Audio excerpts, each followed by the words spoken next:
Hola, buenas tardes desde España, buenos días allí en Latinoamérica. Antes que nada, quiero agradecer al comité organizador de esta reunión del cuarto Lasgan Junior School y en concreto al profesor Juan Rivera su amable invitación para poder participar en este taller de nutrición. Soy Guillermo Álvarez Calatayud. Soy pediatra gastroenterólogo del Hospital General Universitario Gregorio Marañón de Madrid. Soy también profesor de la Universidad Europea de Madrid. Actualmente soy el presidente de la Sociedad Española de Microbiota, Probióticos y Prebióticos y secretario de la recientemente creada Sociedad Iberoamericana de Microbiota, Probióticos y Prebióticos. Bueno, la charla que les voy a dar se va a resumir en, como ven en la pantalla, en estos temas. Vamos a hablar de una serie de aquellos factores que influyen en el desarrollo de la microbiota. Hablaremos más detenidamente sobre la relación y el papel que juega la microbiota sobre el tipo de dieta y la progresión hacia la obesidad. Los modelos que tenemos para poder modular esa microbiota y la evidencia científica que hay con ella, con el empleo sobre todo de probióticos y prebióticos, y unas conclusiones finales. Perdón al pasar las diapositivas. Bueno, realmente la microbiota y la obesidad es uno de los hot topics que se están estudiando más ahora. Dentro de la microbiota, que como ven en este gráfico tienen una línea de investigación exponencial en los últimos años, precisamente es en el papel preventivo e incluso en la terapia de la obesidad donde empieza a jugar un papel importante. Como ven, hace apenas una década solo había 67 trabajos y artículos de investigación y al final de este año pues hay más de 1.245. Eso incluso tiene la importancia de que se suelan publicar en las revistas más prestigiosas y de más alto impacto, como pueden ser Nature o Science. Parece que no hay un mes que no se hable un poco de la microbiota. Y cuando hablamos de las aplicaciones clínicas que tiene esa modulación de la microbiota, con el empleo de probióticos y prebióticos, vemos que todavía hay pocos ensayos clínicos, pero también, como ven en la diapositiva, hay un aumento exponencial tanto de probióticos y del empleo de prebióticos en los últimos años, como ven en la diapositiva. ¿Pero qué es nuestra microbiota? Bueno, la microbiota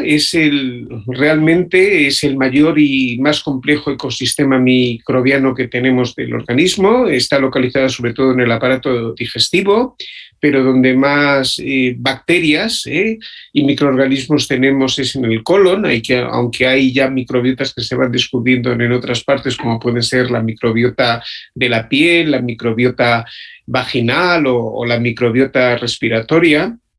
y hay una serie de factores que pueden influir en el desarrollo de la misma. Hay unos factores que son beneficiosos, como pueden ser el parto por cesárea, el empleo de la lactancia materna, la alimentación que vamos poniendo los pediatras día a día en los lactantes, el contacto en un entorno rural, el tener más hermanos, las mascotas, y por el contrario hay otros factores negativos como pueden ser la prematuridad, los partos por cesárea, no por vía vaginal, el no emplear la lactancia materna y una cosa importante para los pediatras que es el uso y abuso de antibióticos, sobre todo en esas primeras etapas de la vida. Y ahí solemos tener una microbiota que se suele desarrollar y al final del segundo o tercer año de vida, pues es una microbiota que por así podríamos decirlo que es parecida a la microbiota del adulto. Si vamos investigando estos factores, vemos que uno de los más importantes es la lactancia materna, como ven aquí. Esta es la diferencia que hay entre la microbiota que tienen los lactantes que toman lactancia materna exclusiva, con un aumento importante, sobre todo de bifidobacterias en esos primeros meses, y aquellos lactantes que toman leche de fórmula, sin estar suplementada con probióticos y prebióticos. Ven que hay una diferencia importante. Pero la leche materna no solo contiene probióticos, microorganismos vivos, sino que tienen realmente los primeros prebióticos, que son los oligosacáridos de la leche materna, que son los primeros prebióticos que ingerimos, que es algo propio de la mujer, del ser humano, a diferencia de los demás mamíferos, y como ven ustedes, tiene un montón también de beneficios, no solamente a nivel defensivo, sino que interviene, por ejemplo, en la inmunomodulación o en el desarrollo de tipo neurológico.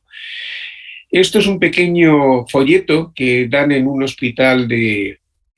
americano de Houston, que para promocionar la lactancia materna pues se habla de los componentes tan importantes que contiene la lactancia materna, y como ven, además de tener carbohidratos y elementos bioactivos, pues se habla de bacterias, de probióticos y de esos oligosacáridos y prebióticos, para que vean la importancia que se le da. Y por eso muchas veces las fórmulas lácteas infantiles suelen añadir estos componentes en su composición, porque se ha visto que tienen unos efectos beneficiosos, como puede ser la menor incidencia de infecciones, tanto gastrointestinales como respiratorios, el menor uso de antibióticos, menor incidencia de trastornos funcionales menores, como pueden ser el estreñimiento y los cólicos, y también menor incidencia de procesos alérgicos. Otro de los factores es la alimentación complementaria. En este gráfico vemos que la lactancia materna, como hemos comentado antes, aumenta de una manera sustancial que en nuestro desarrollo empecemos a tener bifidobacterias, pero luego con el resto de la alimentación, con la adición de los primeros azúcares, las primeras papillas, las primeras proteínas, se va conformando esa microbiota que vamos teniendo a lo largo de nuestros primeros meses de vida, hasta que se llega al final de los 2 años un ecosistema maduro. Esto contradice un poco la teoría del baby led weaning, ¿no? De intentar que coman lo que quieran los niños, ¿no? Porque realmente solemos tener una microbiota que se va desarrollando a lo largo de estos primeros meses según le vamos dando determinados alimentos que el bebé va asimilando poco. Y dentro de los factores que son más negativos están, como hemos comentado, el empleo de antibióticos, no solamente en los primeros meses de vida, sino también durante el embarazo. Y como ven en esta gráfica, pues hay trabajos ya realizados en humanos donde se ha visto que ese incremento y uso de antibióticos en esos primeros meses hace que a la larga exista, no solamente en la infancia, sino en la adolescencia, mayor problema de sobrepeso y de obesidad. Esta utilización de los antibióticos se ha relacionado con un montón de enfermedades a largo plazo, como pueden ser enfermedades de tipo alérgica, como pueden ser el asma o la dermatitis atópica, enfermedades crónicas no transmisibles, como podría ser la diabetes, o por ejemplo el sobrepeso que ya hemos comentado, o de tipo autoinmune como la esclerosis múltiple, la enfermedad celíaca, o incluso como la enfermedad de Crohn, como ven en el gráfico. Pero no solamente nuestra microbiota queda formada al final del 2.º año, sino que hay una serie de elementos y de factores, como es el estilo de vida y sobre todo la dieta, que también condicionan nuestra microbiota y que nos hace que la tengamos que cuidar toda la vida. Así se sabe que aquellas personas que suelen consumir más fibra dietética, más frutas y verduras, suele predominar en su microbiota un enterotipo, que es la Prevotella. Suelen ser personas con un aspecto saludable, es una alimentación propia de entornos rurales, y por el contrario, aquellas personas que suelen consumir más grasas animales y más proteínas y grasas saturadas, suele predominar el enterotipo Bacteroidetes y suelen ser personas con tendencia al sobrepeso y al síndrome metabólica. Es una alimentación propias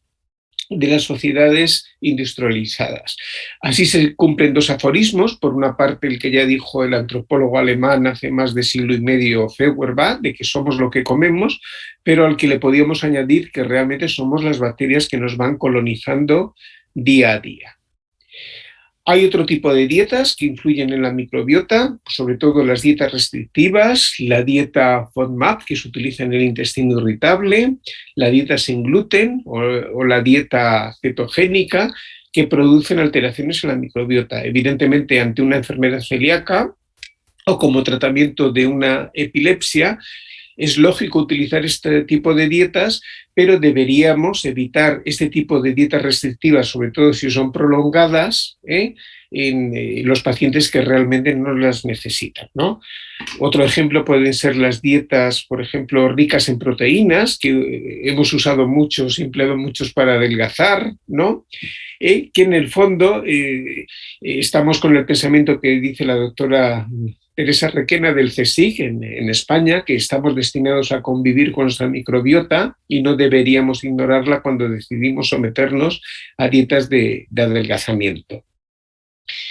Como ven, estas alteraciones de la microbiota, ese concepto que se ha llamado disbiosis, aunque realmente el término de eubiosis salud y disbiosis enfermedad no está todavía del todo claro y no sabemos si es causa o consecuencia, se ha relacionado con más de 300 enfermedades en las que tenemos enfermedades de tipo infeccioso, respiratorias, mentales, gastrointestinales, cardiovasculares, autoinmunes, alérgicas y, por supuesto, metabólicas como pueden ser la diabetes y la obesidad.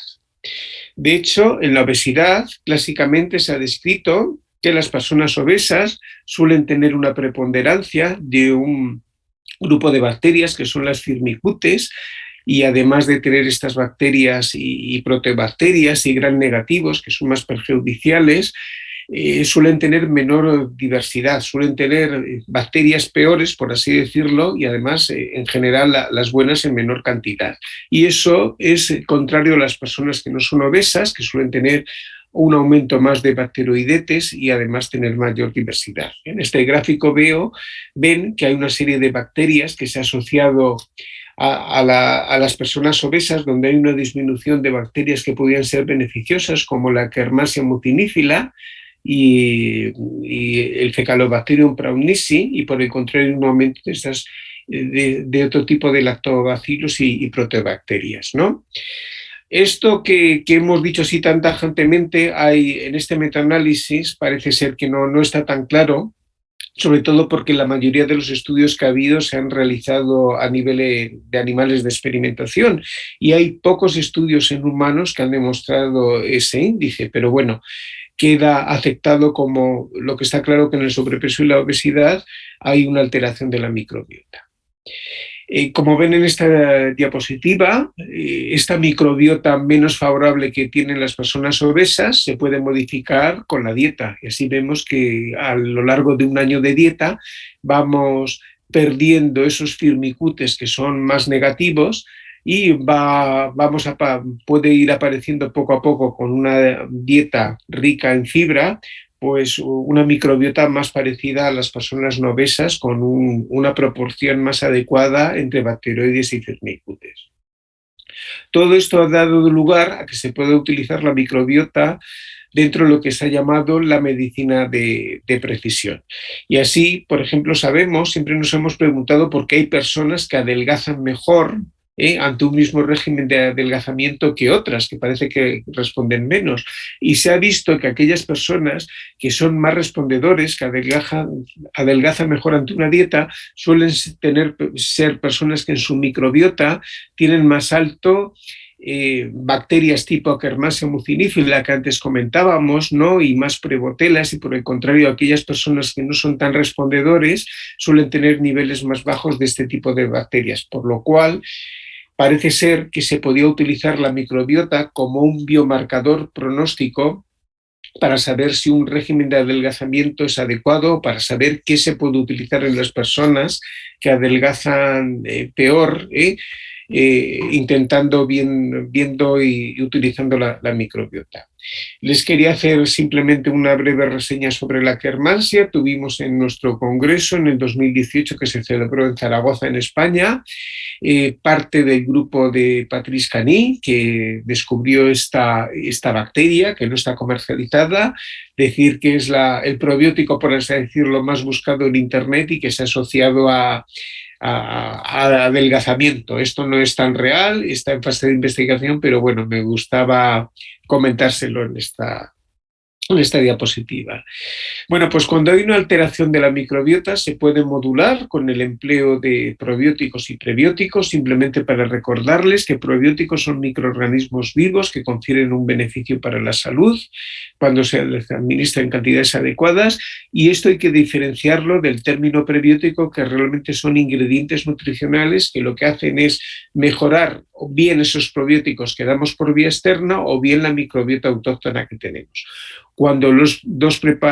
componentes están lo mismo preparados, se habla de simbióticos. Como ven, hay más definiciones que se asocian, porque no solamente los microorganismos vivos tienen eficacia, sino se ha visto, por ejemplo, que hay células microbianas inactivadas o metabolitos que podían tener también efectos beneficiosos para la salud. Dentro de los efectos beneficiosos de los probióticos, seguramente que ustedes sepan que hay más ensayos clínicos y por eso aparecen más en las guías de práctica clínica, sobre todo en patologías digestivas, como pueden ser diferentes tipos de diarrea o trastornos funcionales digestivos, también en las alergias, y hay menos ensayos clínicos en otras patologías como el cáncer, por ejemplo, o los trastornos de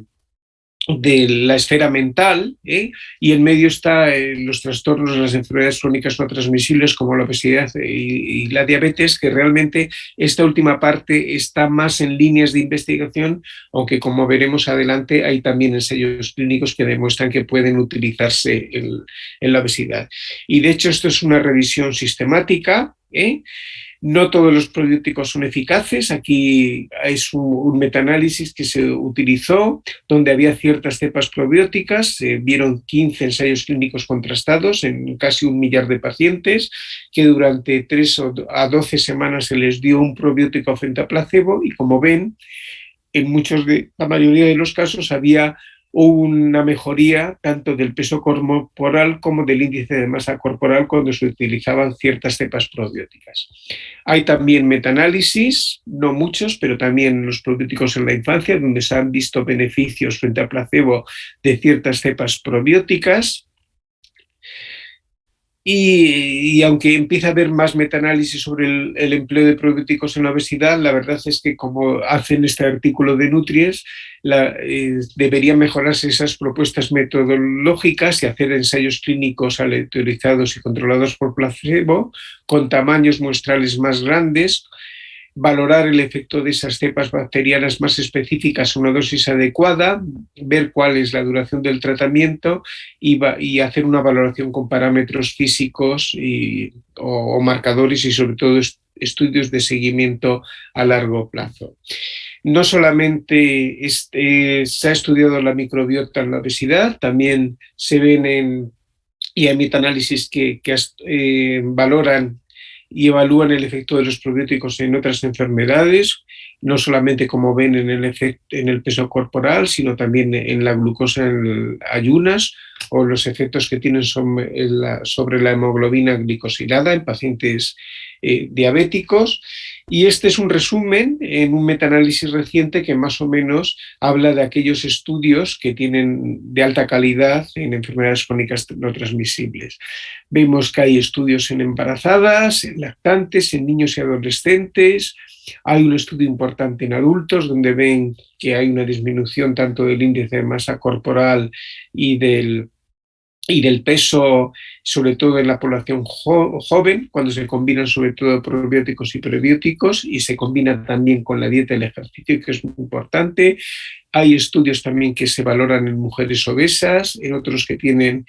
relación del sobrepeso con diabéticos y síndrome metabólico, y en otros que también a nivel preventivo sobre el aumento de la ganancia ponderal,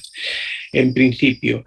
Y les voy a poner algún pequeño ejemplo sobre el empleo de probióticos en la obesidad infantil. Este es un estudio que se hizo durante 4 meses a un grupo de niños con sobrepeso.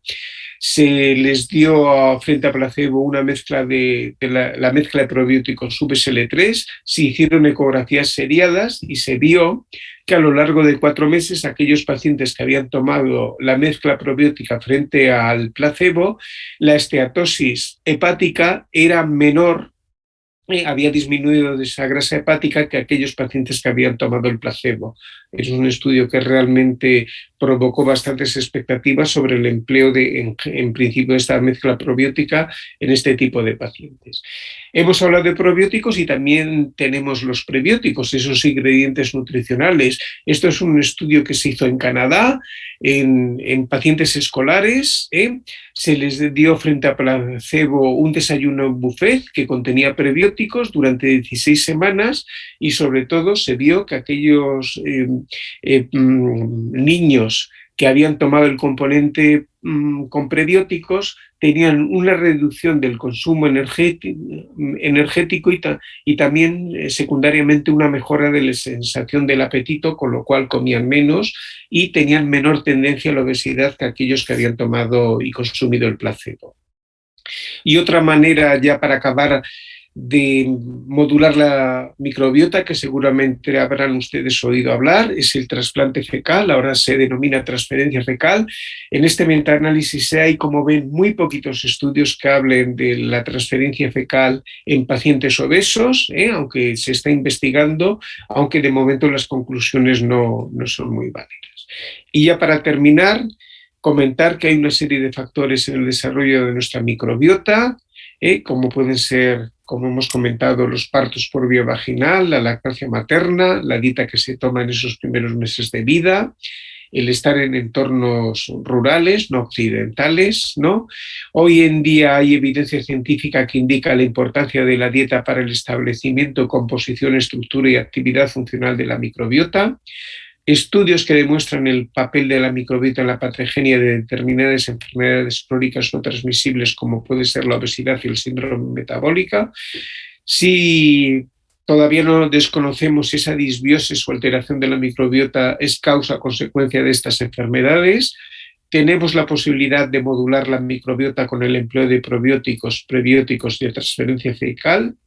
Y aunque hay varios metaanálisis que señalan el papel preventivo y terapéutico del empleo de ciertos probióticos en la obesidad, con una disminución tanto del índice de masa corporal como del peso, son necesarios más estudios controlados y de mayor calidad. En un futuro, seguramente, la microbiota intestinal nos servirá como biomarcador diagnóstico y entraría dentro de esas armas terapéuticas y diagnósticas que tenemos de lo que hemos denominado nutrición de precisión.